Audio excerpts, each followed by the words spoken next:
کہ اس سے ہم پارلیمنٹ کو توانا کرنا چاہتے ہیں، اور پھر مثالیں پیش کی گئی جناب ڈپٹی اسپیکر صاحب آپ کی جماعت کے لیڈر بھٹو صاحب کی، جو ہم سب کے لیے قابل احترام ہیں، اور بے نظیر صاحبہ کی کہ وہ شہید ہوئیں اور ان کی حکومت ختم ہوئی 18 مہینے میں ایک بار، 3 سال میں ایک بار، پھر میاں صاحب کی 2 بار. یہ ساری باتیں ہمیں یہاں سنائی گئی کہ وزرائے اعظم شہید ہوئے، وزرائے اعظم اپنی ٹرم پوری نہیں کر سکے. یہ بات حقیقت ہے، میں اس سے انکار نہیں کرتا. ڈپٹی اسپیکر صاحب، یہ دیکھ کے دکھ ہوتا ہے، یہ دیکھ کے دکھ ہوتا ہے کہ کبھی کسی نے نہیں سنا ہوگا کہ کسی بہت بڑے جج یا کسی بہت بڑے مشہور جرنل یا بہت مشہور کسی اور طاقتور شخص نے کوئی 6 مہینے جیل بھی کوئی سیویلین جیل میں کاٹی ہو، چہ جائے کہ پھانسیاں اور چہ جائے کہ عمر قید اور یہ ساری. لیکن میرا سوال اس پارلیمنٹ سے یہ ہے کہ جب تک آپ پک اینڈ چوز کرتے رہیں گے، میرا لیڈر اور تیرا لیڈر، جب تک آپ یہ تفریق رکھیں گے، یہ پارلیمنٹ بے توقیر ہوتی رہے گی. یہاں سے لوگ اٹھائے جاتے رہیں گے، یہاں زبردستی آئینی ترامیم آتی رہیں گی. میں یہاں پوچھنا چاہتا ہوں میرے بہت ہی قابل احترام حکومتی بنچوں پہ بیٹھے اور کھڑے ہمارے معزز ممبران سے کہ میرے بھائیوں، میرے بہنوں، جب یہاں ممبران کو اٹھایا گیا اور ان کی خواتین کو اٹھایا گیا تو وہ آپ کی کچھ نہیں لگتی تھی؟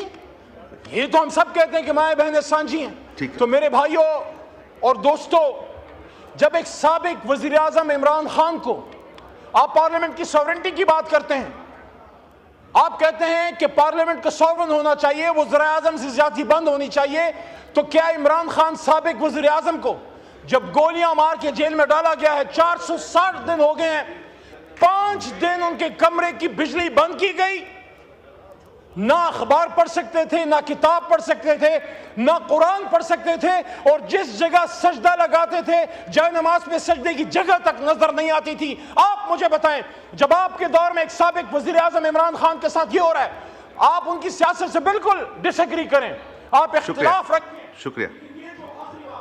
جی مائک کھولے علی محمد سر. 1 منٹ دے دیں، میں لمبی بات میں کہہ رہا تھا، میں نہیں کروں گا. جمعہ ہے تو اور جناب ڈپٹی اسپیکر صاحب، میں اس ایوان کے سامنے یہ مقدمہ رکھنا چاہتا ہوں، میں عمران خان چیئرمین تحریک انصاف کی بات نہیں کر رہا، میں عمران خان سابق وزیر اعظم کی بات کر رہا ہوں کہ سابق وزیر اعظم کے ساتھ جو کیا جا رہا ہے، میں ان کا ایک ادنا ایک کارکن ہوں، اس جماعت کا ایک MNA ہوں، 4 دفعہ گیا ہوں، باوجود اس کے کہ چیف جسٹس صاحب کا آرڈر میرے پاس ہے، خود وکیل ہوں، مجھے نہیں ملنے دیا گیا. یہ سابق سپیکر جناب اسد قیصر صاحب، اپوزیشن لیڈر جناب عمر ایوب صاحب، پارلیمنٹری لیڈر جناب زرتاج گل صاحبہ، آپ کا آگے. شکریہ شکریہ شکریہ بس شکریہ. انجینئر حمید حسین صاحب، اب بس آ گیا، آپ کو موقع ملا آپ کو. جی 1 منٹ، علی احمد صاحب کا مائک کھولیں. یہ مائک کھولیں علی احمد صاحب کا.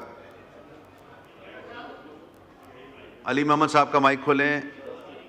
میرے اس گفتگو کا مقصد جناب ڈپٹی اسپیکر صاحب کسی سے رحم کی اپیل کرنا نہیں ہے، وہ کھڑا ہے آدمی فیس کر رہا ہے، لیکن اس ملک کی فکر ہے. جس طرح کل رات PIA کا جنازہ نکالا جا رہا تھا، آپ سب اکٹھے ہوں، عمران خان کو باہر لائیں، قوم کی